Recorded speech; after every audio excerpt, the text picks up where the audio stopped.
যাদের সাথে কোরবানি দিলে আপনার কোরবানি কবুল হবে না। আমার বন্ধুগণ, আমরা অনেকে ভাগে কোরবানি দিয়ে থাকি। বিশেষ করে যাদের অর্থ কম, তারা কিন্তু প্রতি বছর একজন, দুইজন কিংবা 5 থেকে 7 জন ভাগে খুঁজে যে আমি ভাগে কোরবানি দেব, ভাগ ছাড়া আমার কোরবানি দেওয়ার সামর্থ্য নেই। তাদেরকে আমি বলবো, ভাগে কোরবানি দেওয়ার সময় অবশ্যই কয়েকটা বিষয় আমাদের খেয়াল রাখতে হবে। বিশেষ করে যদি 7 জনে ভাগে কোরবানি দেন কিংবা আপনি যে কয়জনে দেন না কেন, যদি একজনের মধ্যে আপনি কুরবানির বেলায় নিয়তে গরমিল থাকে, সেক্ষেত্রে কিন্তু সকলের কুরবানি বরবাদ হয়ে যাবে, সকলের কুরবানি আপনার সর্বনাশ হয়ে যাবে। এই জন্য বন্ধুগণ, অর্থাৎ কোরবানির বেলায় কিন্তু খুবই সেন্সিটিভ একটি বিষয়, সেটা হচ্ছে অর্থাৎ ভাগে দেওয়ার সময় যদি একজন ব্যক্তির নিয়ত কিংবা মালের মধ্যে ভেজাল থাকে, হারাম থাকে, তাহলে কিন্তু সব জনের অর্থাৎ প্রত্যেক ব্যক্তির কোরবানি বাতিল হয়ে যাবে। এজন্য আসুন আমরা জানবো কাদের সাথে কোরবানি দিলে আপনার আমার কোরবানি বাতিল হয়ে যাবে। সেটা হচ্ছে 1 নম্বর, আমাদের অর্থাৎ বেনামাজির সাথে আপনি যদি কোরবানি দেন, আপনার কোরবানি কিন্তু কবুল হওয়ার সম্ভাবনা নেই। কেননা যিনি বেনামাজি তার কিন্তু ইমানের মধ্যেই তারতম্য আছে, ইমানের মধ্যেই কিন্তু ভেজাল আছে। তার কারণ নবীজি বলছে বাইনাল আব্দু ওয়া বাইনাল কুফর তারকুস সালাহ, অর্থাৎ বান্দা এবং কুফরের মধ্যে পার্থক্য কিন্তু একমাত্র সালাত। যিনি অর্থাৎ হেসে খেলে নামাজকে পরিত্যাগ করল, সে কিন্তু অর্থাৎ কুফরের কাছাকাছি পর্যায়ে চলে গেল। ইভেন অধিকাংশ উলামে কেরামের মতে, অধিকাংশ ইসলামিক স্কলারদের মতে, যারা ইচ্ছাকৃতভাবে সালাদকে বর্জন করলো, সালাদকে ছেড়ে দিল, তারা কিন্তু ইমান হারা হয়ে গেল। এই জন্য খবরদার, ভুলেও কিন্তু একজন বেনামাজের সাথে আপনি কোরবানি পার্টিসিপেট করবেন না, কোরবানির ভাগে আপনি হবেন না।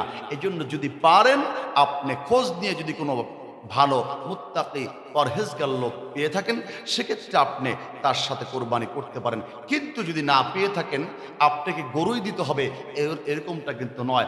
আপনি 12-14 হাজার টাকা দিয়ে একটা ছাগল ক্রয় করে আপনি কোরবানি দিয়ে দেন, আপনার কোরবানি ইনশাল্লাহ হয়ে যাবে। কিন্তু আপনি ভাগে দিতে গেলে কিন্তু অবশ্যই আপনাকে এই বিষয়গুলো খেয়াল রাখতে হবে যে আপনি যার সাথে কোরবানি দিচ্ছেন, ওই লোকটি নামাজ পড়ে কিনা, ওই লোকটির টাকা হালাল কিনা।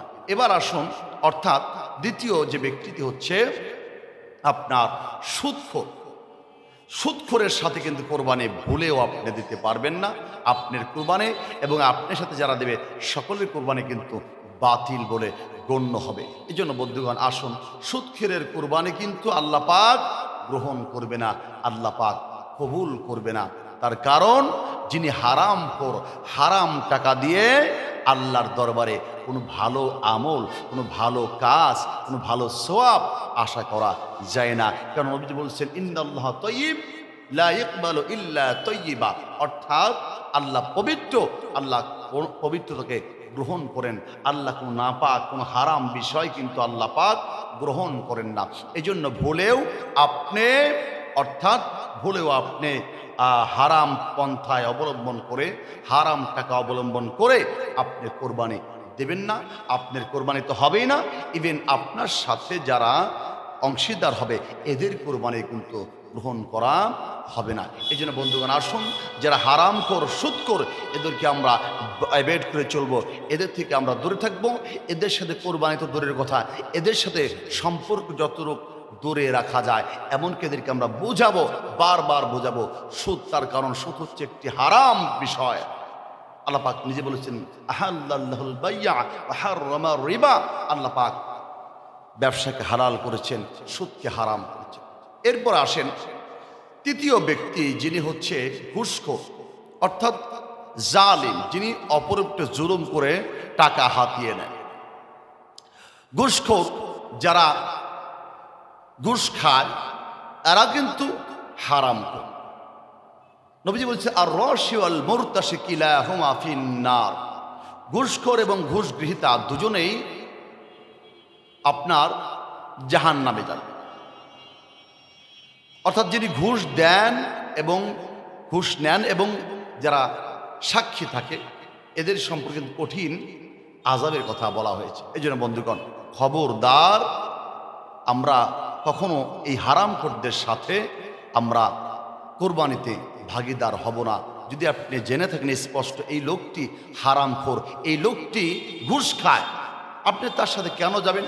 কেন আপনি গরু দিতে হবে?